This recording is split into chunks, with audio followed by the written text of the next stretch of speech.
Okay, our group is discussing consciousness. And the meaning of consciousness is a person's awareness of everything that is going on around them at any given time, which is used to organize behavior. Consciousness is what is going on inside your own mind, which includes your thoughts, sensations, and feelings. Consciousness is generated by a set of action potentials in the communication among neurons to produce a specific perception, memory, or experience in our awareness.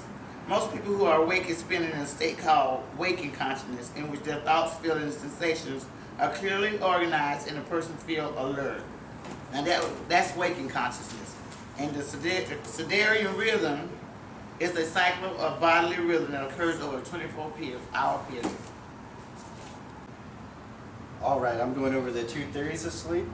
The first theory I will be covering is the adaptive theory. It is the theory that is covered that we sleep the way we do because in our past we were sleeping opposite of our predators. We were sort of hunted, so we would find the means to sleep when they were not looking for us. The second theory is the restorative theory. It is just recovery of sleep due to the lack of sleep that you've had for the last 48, 60 hours, however long you've been asleep. So your body recovers from that. And so your body is to a restorative state. My next section is the 4 types of brain waves. The first brainwave I will cover is beta waves, which mean you're fully awake, they're real tight, real fast, and they're constant. The next wave I will talk about is the alpha wave. That means you're a little more relaxed, you're getting sleepy, but you're still awake, so you're not asleep just yet. And the third wave I'll talk about is the theta waves. That means you're in 20 to 50% of your delta waves, and you are in your sleep, so you're getting restored.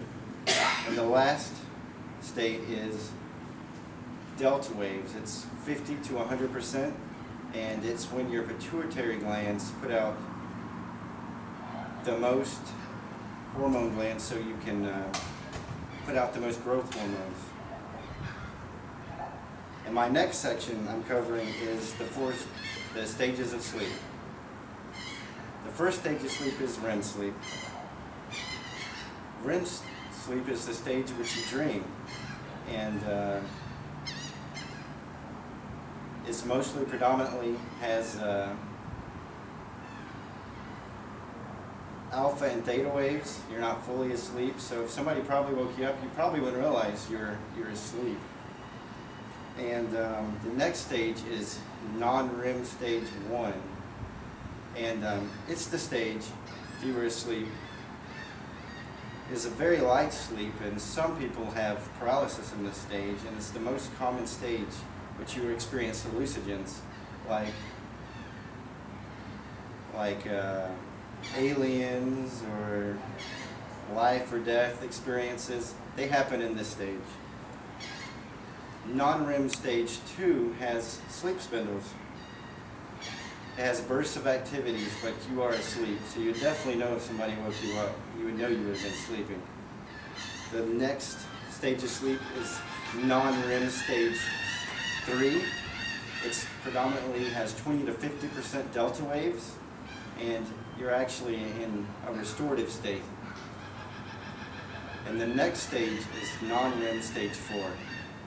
It is 50 to 100% delta waves, and that's when your most restorative state is when your pituitary gland is pushing the most growth hormones to your body. There are 3 theories of dreaming: psychoanalytic, activation, synthesis, and aim activation.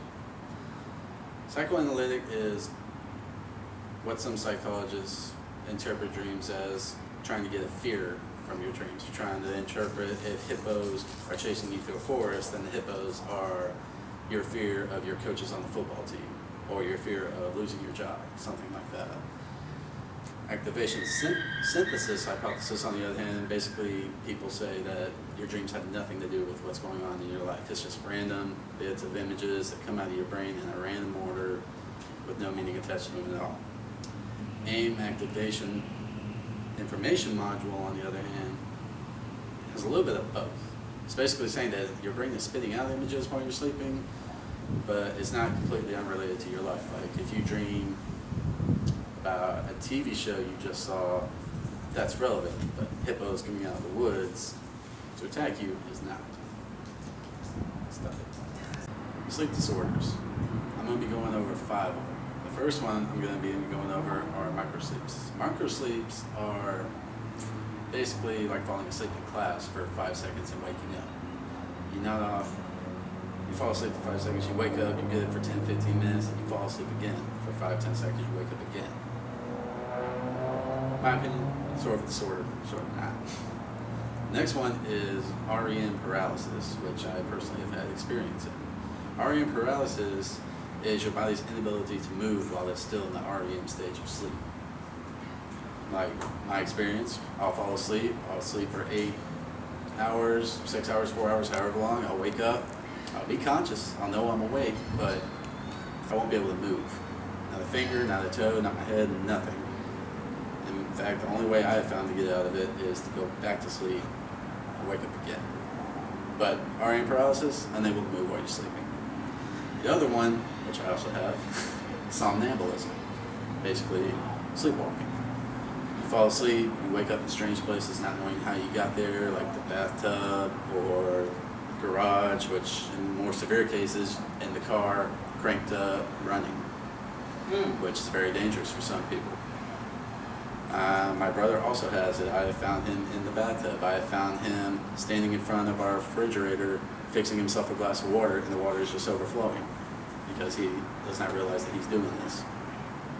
Somnambulism. Sleep apnea is when you do not breathe while you're sleeping for 20 to 30 seconds at a time. Longer and more severe cases. Your respiratory completely stops, which is also dangerous to people because you might not stop breathing again and pretty much over. And the last one I'll be going over is narcolepsy. Narcolepsy is a pretty serious condition. It's where a person will fall off into REM sleep, the lowest form of sleep, with no warning. The drop of a hat. They will go off, not off, fall out, and people will think they passed out, people will think seizure, whatever. They're actually just sleeping. And they'll wake up when people wake them up, or they'll wake up as soon as they hit the ground sometimes, or sometimes they don't wake up at all. But that's the 5 stages of sleep. REM paralysis, microsleeps, somnambulism, sleep apnea, and narcolepsy. Well, I guess it's my turn then. And my section was everybody's favorite pastime, especially back in the 70s. The one, the only, none other than drugs. Yes, drugs. We have 4 categories of drugs. You have your depressants, you have your narcotics, your stimulants, and your hallucinogens. Now, your depressants, they slow the activity of the nervous system and give you that sense of relaxation, such as, alcohol. Alcohol is a depressant. You feel very relaxed when you drink, and you maybe drink a little bit too much and make a few mistakes, but everybody makes mistakes every now and then. Alcohol make you make a big one. Then you have your narcotics are basically addictive depressants. They're like heroin, like very, very addictive. Usually pain relievers. Like heroin was actually used to replace morphine, which is also a narcotic, I believe. But and then you have stimulants. Your stimulants they increase the activity, whereas depressants slow the activity of the nervous system and speed up the heart and breathing rate, such as nicotine, your amphetamines, and like cocaine, stuff like that. And of course your hallucinogens, they self-explanatory, make you see things. Some very mild hallucinogens, such as Mary J, everybody's favorite little Mary J, that's a hallucinogen. Then you have your shrooms and stuff like that. But that's drugs for you. A little bit of insight on drugs.